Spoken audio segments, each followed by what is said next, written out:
monsieur, bonsoir et bienvenue dans ce flash spécial en raison d'une fusillade qui a eu lieu dans le 12e arrondissement de la capitale peu avant midi. Le bilan provisoire fait état de 3 morts et 3 blessés, dont un grave.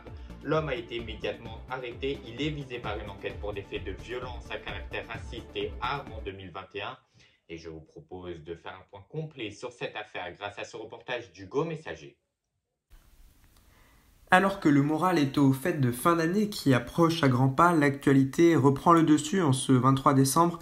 Un homme a en effet tiré ce vendredi matin sur plusieurs personnes dans le 10e arrondissement de Paris, rue d'Enghien, dans un centre culturel kurde, un peuple iranien musulman.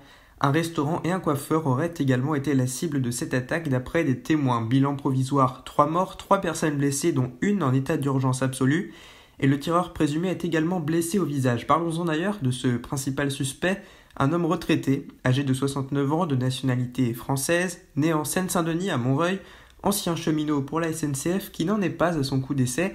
Il aurait déjà été mis en cause dans 2 affaires judiciaires pour tentative d'homicide en 2016 et en 2021, où il s'était alors attaqué avec un sabre à un camp de migrants.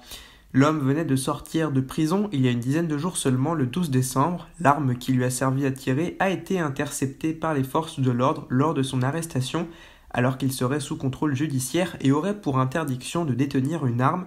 Ses motivations sont pour l'instant inconnues. La première ministre Elisabeth Borne a réagi sur Twitter en exprimant sa gratitude envers les policiers de la préfecture de police qui ont interpellé l'auteur présumé de cet acte odieux aux pompiers de Paris engagés. Fin de citation. Les réactions pleuvent également depuis que cet acte a eu lieu, dont le président de la République adresse ses pensées aux victimes et aux familles des victimes de cette fusillade, mais également la réaction de Jean-Luc Mélenchon qui se dit triste et en colère devant cette attaque. Marine Le Pen a elle aussi tenu à réagir en montrant son étonnement et son émotion après ce drame. Et puis sachez également que cet après-midi, des heurts et des tirs de gaz lacrymogènes ont eu lieu sur les lieux de la fusillade, selon l'AFP, par des membres de la communauté kurde pour exprimer leur colère et leur chagrin. Et voilà ce que nous pouvions dire aujourd'hui après cette fusillade qui a donc eu lieu, je vous le rappelle, dans le 10e arrondissement de Paris.